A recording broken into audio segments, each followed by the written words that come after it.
Alright, so it's time to read journal entries. July 10th, 2013. I got accepted into Blackwell Academy. If words could dance, this would be a rave. Even though I've never been to one. But who cares, because I got into Blackwell Academy. I didn't think I'd be so excited, since it's not like I didn't used to live in the same town. But when I saw the text from the Blackwell Scholarship Office, I could literally feel my pulse speed up. Thought I was going to say sorry, thanks for playing. Took me a few seconds before I read the whole thing. Guess I wanted to enjoy that last moment of blissful ignorance. And when I saw the first word, congratulations, I think I screamed. My mom cried and my dad laughed. They're so weird, but they're happy, and this means extra financial support, because they don't have to pay anything to Blackwell. This means new clothes, and if I can work, get a new laptop. Oh, and I have to keep telling myself in caps that I am going to Blackwell Academy. August 18th, 2013. So this is it. I'm leaving Seattle to go back to Arcadia Bay. Usually people go to the high school closest to home. Suppose I am too, it's just that I haven't lived there for 5 years. Out of all the best photography programs in the world, I choose to go to the smallest, back in a town I was excited about leaving. Maybe I wanted to come back all along, just to see if Chloe and I are still even friends. But I do wish Chloe could have moved with us to Seattle. That city was made for her. When we would play pirates in our rooms and in the woods, it seemed like Seattle was that fabled faraway island of treasure and adventure that we were always seeking, with coffee shops. But Seattle wasn't like a fable. Au contraire, now Blackwell Academy seems more exotic to me than any other place in the world. To study photography under Mark Jefferson. Sigh, insert hearts and flowers. Plus there will be cool, diverse students from everywhere. It won't be like my high school now. Never really found a groove with my classmates. Or boys. I'm lucky I have a couple great friends here, but it's time to ship out. So maybe Arcadia Bay will actually turn out to be the island of treasure and adventure I've been looking for. August 25th, 2013. Shit is crazy here. I didn't realize how much crap I had to pack until I had to pack all my crap. Mom and Dad are getting a little too excited and I'm clearing out my room. Though I caught Mom crying when she was packing my shirts. That made me want to cry like a little girl and never leave Seattle.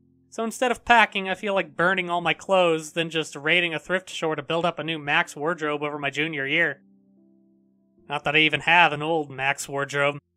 Nobody will know me except for Chloe, and who knows how different we are now. So I can cut my hair, get a tat and some piercings, maybe date a cute foreign exchange artiste from Paris or Rome. I can do anything, unless I get busted. And there will be so many super cool chances for my photography to get exposed. Thinking about that is when I get scared, but excited. And then I don't feel like crying at all. I get tingles down my arm, sensing the universe opening up for me. I can't wait to leave. I just want things to be different at Blackwell. September 2nd, 2013, 12:07 a.m. My first entry for my new dorm room the night before my first day at Blackwell. Phew, I haven't had any time to write or even take pictures since I got here. My shit is in boxes all over the room, which is small but mine, and I never want to leave. I can't wait to decorate. I plan a whole wall of photos. I did meet some of my dorm mates, though I suck at remembering names, so I won't bother right now. But I think I can already see who's going to be cool to me and who's not. It's a bitch trying to get settled into a new school and social scene after I finally found good friends in Seattle. But I'm here now, and this is the start of my new life. Sweet dreams. September 3rd, 2013. Blackwell sucks ass. Told myself not to whine so soon, but damn. The day started like Christmas morning. I barely had any dreams because I was so pumped to start my first official day of my new life. Like a dork, I couldn't figure out what to wear, so I chose what was on the floor. I'm no good with names and faces right away, but I picked up some names like Kate, Brooke, Taylor, Alyssa. But how could I forget Victoria Chase? Rich, stylish, entitled, I could feel instant judgment when she looked at my raggedy-ass clothes. As if I'm at Blackwell to strike fashion poses. Maybe I'm being extra crispy sensitive, but I think Victoria wants life here to be like her own reality show. Ugh. So that wasn't fun, along with my general social unease. Thought it'd be easier being back. Call the ambulance. I don't want this day to end all woe is Max. It was incredible to walk across the green campus in the morning mist. I love the stone steps and brick walls of Blackwell. Everything is a picture waiting to be taken. Speaking of, at least one great thing did happen today. Mr. Jefferson's photography class. Sigh. There's more to tell, but journal, forgive me, I'm truly wiped out. September 4th. I have an assload of homework already. So much bullshit. At least give us noobs a day to acclimate. But to prove I'm not a total loser, I made a new friend in my science class. His name is Warren Graham, and he's a serious geek, plus he's dark and witty. He comes across as kind of a know-it-all, but it turns out he does kind of know a lot. We talked about photographers, and he actually named a few I'd never heard of. We traded numbers, and he'll be a good study partner, or a good friend. I'll need at least one based on the clique action here. Thought being 18 meant I didn't have to deal with this teenage drama anymore. I thought. At least I get to research famous photographers for some of my homework. Mr. Jefferson assigned us a ton of reading, but this is exactly what I want to study. Jefferson is super cool and super chill. He doesn't try to be too hip, just says what he thinks and expects us to as well. I think he's a genius. OMG, I want to marry him. Just joking. This one class is worth all the social dysfunction.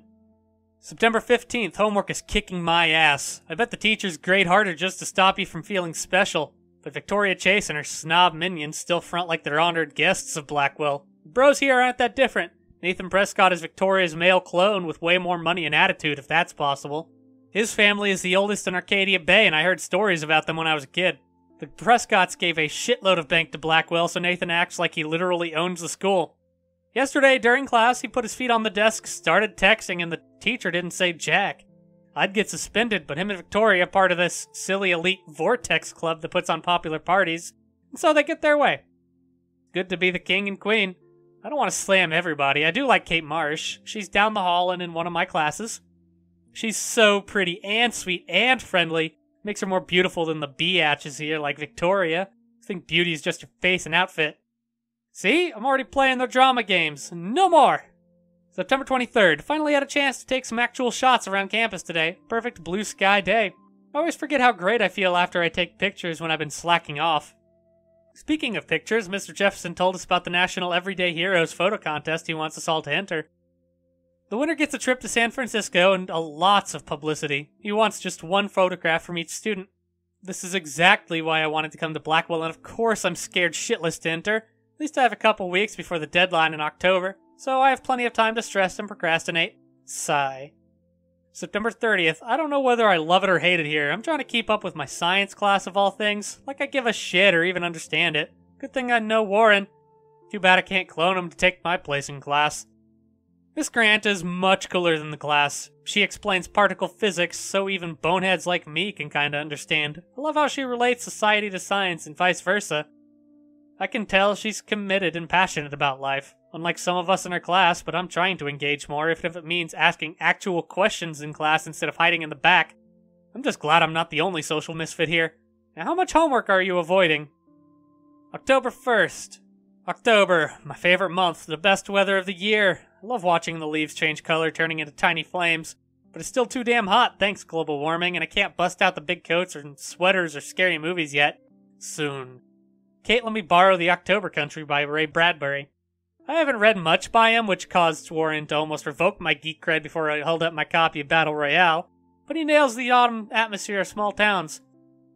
The last time I wore a Halloween costume was with Chloe. I have pictures in one of my old albums. I should find a real Halloween party to crash so I can experience some social mingling. It's that or a Vortex Club Stroke Fest swimming party. Or is that Backstroke Fest? You so punny, Max. At least I'm trying to climb out of my cocoon. Shouldn't expect my life to completely change after a few weeks of Blackwell Academy. As my parents love telling me on a loop, you have all the time in the world. This does not exist! October 7th. This will be the weirdest journal entry I will ever make. So weird, I don't know how or where to start, but it started with the most vivid dream of my life. I was lost in a storm by the lighthouse until I came to the edge of the cliff. Then I saw a giant tornado headed for Arcadia Bay. It was so real that I could feel the rain stinging my face. I was scared shitless. Then a boat hit the lighthouse, and I swear I actually felt like I was going to die. But I woke up in Mr. Jefferson's class, and I wasn't even sleeping. I almost fell out of my chair. Jefferson called on me, but I totally blew the answer. Of course, Victoria pounced on me and made me look like a bigger idiot. She's so awful. Then I didn't have the guts to turn in a photo for the Everyday Heroes contest while Victoria did her usual suck up to Jefferson. He's so cool, and he clearly wants me to succeed. I felt so shitty. I just wanted to get to the bathroom to be alone and wash my face after that nightmare, or daymare. Once I got to the bathroom, I saw this odd, beautiful blue butterfly flutter in, and right when I took a photo of it in the corner, Nathan Prescott came in freaking out, talking to himself. I hid in the corner, and this punk girl came in, and they started arguing about drugs and money. Then Nathan actually whipped out a gun and shot the girl. This is where it gets strange. When Nathan fired the gun, I came around the corner and reached out for some dumb reason, as if I could stop the bullet. But suddenly I could feel the world twisting around me and this pressure in my head. Everything seemed to rewind and I found myself right back in class at my desk. I literally thought I'd been dosed with some drug until I calmed myself down. I saw everything happen in class the way it did before, major Groundhog Day deja vu. Somehow I was able to actually rewind time. I knew the only way to find out if I was having a breakdown was to go back to the bathroom and see if I could save that girl from Nathan this time. I had no idea how either. I just knew I couldn't live with myself if I let her die again. I escaped Jefferson this time by knowing exactly how to answer his questions and rushed to the bathroom. I hid in the corner again and I couldn't believe it when Nathan showed up, freaking out all over again. Then the girl came into the bathroom and before Nathan could shoot her, I smashed open the ancient fire alarm and scared both of them away. Victory! Until I got grilled by the security chief, David Madsen, who thinks he's Chuck Norris, Blackwell Ranger. Nathan Prescott almost kills the girl in the bathroom, but no, I'm the problem. I was so glad when Principal Wells stepped in to shoot David away. Then I made the possibly fatal decision to inform Principal Wells that I saw Nathan waving a gun in the bathroom. I didn't think I should mention the girl or my new rewind abilities for obvious reasons. He didn't want to believe me and almost made me feel like shit for telling him that Blackwell's most big fucking deal student would carry a firearm to class. Couldn't tell him that he actually killed a girl in a previous timeline. So my school day started with an apocalyptic dream that ended with saving a life and discovering I have some kind of power to rewind time. I don't know how to top that. Everything feels so surreal right now. I can't talk to anybody about this. Well, the only person I haven't seen in 5 years. I could confide in Warren, he's smart and knows science, so maybe he could even think of an explanation. Though I have no idea what that could be. Until I can figure this out, I better stay on the down low with this stuff and focus on my classes. Warren sent me a text asking for his flash drive back, even though I haven't had a chance to check out all the cool shows and films on there. I watched a few episodes of Doctor Who and X-Files, binged on Full Metal Alchemist, then Faster Pussycat Kill Kill, all kinds of Amazon women, black and white badassery, Tetsuo, a total cyberpunk trip with amazing visuals, and Scott Pilgrim for about the millionth time. On a side note, I saw a missing persons poster on campus for Rachel Amber, a pretty Blackwell student who vanished. It's so sad to see her smiling face and think about the awful things that could happen. If there was a way for me to rewind back 6 months, I totally would. I had to go back to the dorm to get Warren's flash drive, and yes, Victoria and her Vortex Vixens blocked me from getting in. Even took my picture. It was so high school movie. Can't believe she did it. She actually told me to go fuck your selfie, though it was funny. I don't know why she has to act that way. She already has everything she wants, doesn't she? She forced me to use my rewind until I finally came up with a way to get her out of my way. I don't want to use this power for trivial bullshit, especially if I have been given an actual gift from the universe, but it did give me a chance to test it out. But I felt like shit seeing Victoria sitting there by herself on the steps covered in paint. She didn't look like the Queen Biatch of Blackwell, just a lonely girl as confused as me. I had to find out if she was okay. She was actually nice and apologized. She even deleted the picture she took of me off her phone, so maybe there's hope for the future. More high school drama. Juliet wouldn't let Dana out of her room because she thought Zachary was sexting Dana. So stupid. I was so tired from everything, and since Dana borrowed Warren's flash drive, I had to intervene. Juliet told me Victoria was the one who gave her the inside scoop on Zach and Dana, so I knew that Victoria was playing them all. I snuck into Victoria's room and onto her laptop and found out that she was indeed lying through her ass to create drama. Of course, I felt like a weasel going through Victoria's room and laptop. Once I gave Juliet the proof that Victoria was behind it all, I went to get Warren's flash drive from Dana. She was in a weird mood, but we said nasty things about Victoria, and I think it definitely made her feel better. We talked about Warren, and Dana implies he likes me. Ew. I'm starting to get the hang of this whole rewind thing. I don't want to waste this power, but there has to be a reason it was given to me, so I'd better learn how to use it right. Started by saving Alyssa from getting a football-fueled headshot. I admit it felt amazing just to help Alyssa with something as simple as that. I also saw David Madsen hassling Kate Marsh. I couldn't hear everything, but he was accusing her of something. All that guy can do is point fingers. I got so pissed I went over to stop him from being such a bully. He's a security guard, not a stormtrooper. He was an asshole, as usual, but I felt good about what I did, and Kate seemed truly happy that somebody stood up for her. And I did that without using my rewind power. This day keeps getting stranger. I don't even believe what I'm writing, and I can't even do a simple task like giving Warren back his flash drive without getting into a situation. In this case, though, it turned out half bad and half good, which I guess is the yin and yang of life. When I met with Warren in the lot and checked out his new retro wheels, guess who showed up? Nathan Prescott, freaking out all over again. He got all up in my face to accuse me of bullshit. Even though I was scared because I know what he did to that girl in the bathroom, I was more furious. Then the girl in the bathroom pulled up in a truck, my former best friend, Chloe Price. We both looked at each other like, what the fuck? Next thing I knew, I was in her truck as Warren Ender's manned card and tried to get Nathan off my ass. I owe Warren big time.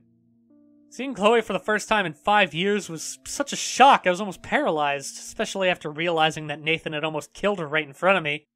Now Chloe shows up out of the blue to save me. Of all the bizarro and unexplainable shit happening today, sitting in Chloe's battered truck, listening to music and staring at her dashboard bobblehead might be at the top. So I tried to process the fact that Chloe and I were two best friends who didn't know each other anymore. She had blue hair, piercings, and cool boots, and I looked like a dork. I didn't know where to start, and she wasn't exactly extending an olive branch. So we sat like strangers. At least I had time to catch my breath and realize that in the parking lot melee with Nathan and Warren, my camera got busted up. I didn't care considering everything else going on, but it sucked on top of everything else going on.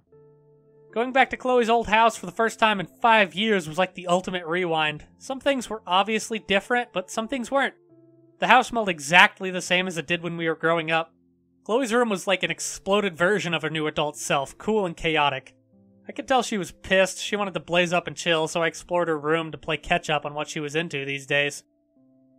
Then I found a photo of Chloe with Rachel Amber. Chloe freaked and laid into me for not calling her once. I deserved it. She had become best friends with Rachel, and they were going to bail on Arcadia Bay and head out to Los Angeles for fame and fortune. I could tell how much Chloe cared about Rachel since she was the one putting up the posters. I felt even shittier about leaving Chloe alone all those years when she most needed me. You suck, Max. Chloe is obsessed with Rachel, the missing girl. She says Rachel vanished after meeting some amazing dude. Probably some psycho online. Chloe wanted to smoke out and be alone, so I went downstairs to find tools to fix my camera. Snooping deeper, I hit the paranoia jackpot and found a whole mini surveillance setup of Chloe's house with cameras in the halls and some rooms. Truly creepy shit. Kind of uber paranoid puts cameras throughout his own home. Chloe's stepfather, I guess. See why she's got serious attitude. When I got back upstairs, I couldn't fix the stupid camera, but Chloe saw the butterfly photo and knew I was in the bathroom and set off the alarm. Her attitude totally changed, and she realized that I had saved her life. Even though it could have gone the other way, she was so happy like when we were kids, and it was great to see her face light up. She even gave me her dad's awesome old Instamatic as a symbol of our reunion. She cranked up the tunes and started dancing on her bed like a maniac. She even got me to shake my booty. Well, just a bit. That's when Chloe's stepfather showed up, and it was David Matson. I had to hide in the closet, and then David came in angry about the music. He was even scarier off campus because he didn't have the school around him. He accused Chloe of taking one of his guns. Then shit got real. David found Chloe's joint and flipped out on her. Couldn't take it considering she almost died that morning. I stepped out and said it was my weed. David tried to threaten me, but Chloe was awesome and threatened him. He backed out of there quick. Chloe was so touched I took the blame. Of course, she did steal one of David's guns and waved it around like an idiot. Too much firepower for this girl to encounter in one day. Or one life. Fortunately, Chloe and I decided to get out of there and catch up on our exploring. Like best friends.